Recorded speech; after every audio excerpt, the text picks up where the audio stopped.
சரின்னு சொன்னேன்ல, அப்போ எப்படி நான் சொன்னேன்ல, இல்லை ஆகு என்கிட்ட ஓகேவா நானும். நண்பர்கள் அனைவருக்கும் வணக்கம். இந்த துஷாரும் அரோராவும் பிக் பாஸ்க்கு கேம் விளையாடுறதுக்காக வந்தாங்களா இல்ல வேற ஏதாவது பண்ணலான்றதுக்காக வந்தாங்களான்னு தெரியலங்க. ஏன்னா இவங்களோட ஆக்டிவிட்டி சுத்தமா சரி கிடையாது. நைட்டு ஏடகுடமா அரோரா ஒரு விஷயத்த பேசினாங்க. அதை பத்தி நம்ம ஏற்கனவே எக்ஸ்பிளைன் பண்ணி ஒரு வீடியோ போட்டிருக்கோம். நம்ம சேனலுக்குள்ள இருக்க மற்ற வீடியோஸ் எல்லாம் பார்த்தீங்கன்னா உங்களுக்கு எல்லா அப்டேட்டும் தெரிஞ்சிருங்க. சரி, நைட்டு இவங்களுக்குள்ள நிறைய ஒரு மாதிரி பேச்சுவார்த்தைலாம் போயிட்டு இருந்தது. மிட் நைட் ஒரு 3 மணி இருக்கும். அந்த டைம்லாம் இவரை கூப்பிட்டு பேசிட்டு இருக்காங்க. இவரை டச் பண்ற மாதிரி வராங்க. இவரை வேணான்னு விலகி போறாரு. இப்ப திரும்ப இவங்க பேச வந்துட்டு சாரின்றாங்க. இல்ல நான் தான் சாரி கேட்கணும்னு சொல்லிட்டாரு. ஆனா என்ன பிரச்சனைன்றது நமக்கு புரிய மாட்டேங்குதுங்க. காரணம் என்னன்னு பாத்தீங்கன்னா இவங்க ரொம்ப பொறுமையா பேசிக்கிறாங்க. அதாவது வேணும்ட்டு யாருக்கும் கேட்க கூடாதுன்றதுக்காக ரொம்ப பொறுமையா பேசிக்கிறாங்க.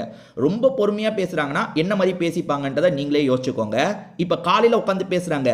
காலையில பேசும்போதும் 2 பேருமே மாத்தி பொறுமையா பேசிக்கிறாங்க.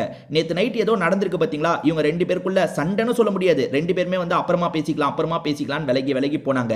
அதை பத்தி தான் இந்த இடத்துல பேசிட்டு இருக்காங்க. நான் இப்படி இருந்துக்கிறேன், நீ அப்படி இருந்துக்கோன்ற மாதிரிலாம் துஷார் சொல்றாரு. இதையும் பொறுமையா தான் பேசிட்டு இருக்காங்க. இங்க தான் நம்ம கவனிக்கணும். எல்லாத்தையும் ரொம்ப பொறுமையா பேசுறாங்க. ஏன் பொறுமையா பேசுறீங்க? நீங்க சாதாரண விஷயத்தை தான் பேச போறீங்கன்னா நார்மலாவே பேசலாம்ல. ரொம்ப பொறுமையா பேசிட்டு இருக்காங்க. ஒரு ஸ்டேஜ்ல இவங்க 2 பேருமே அக் பண்ணிக்கிறாங்க.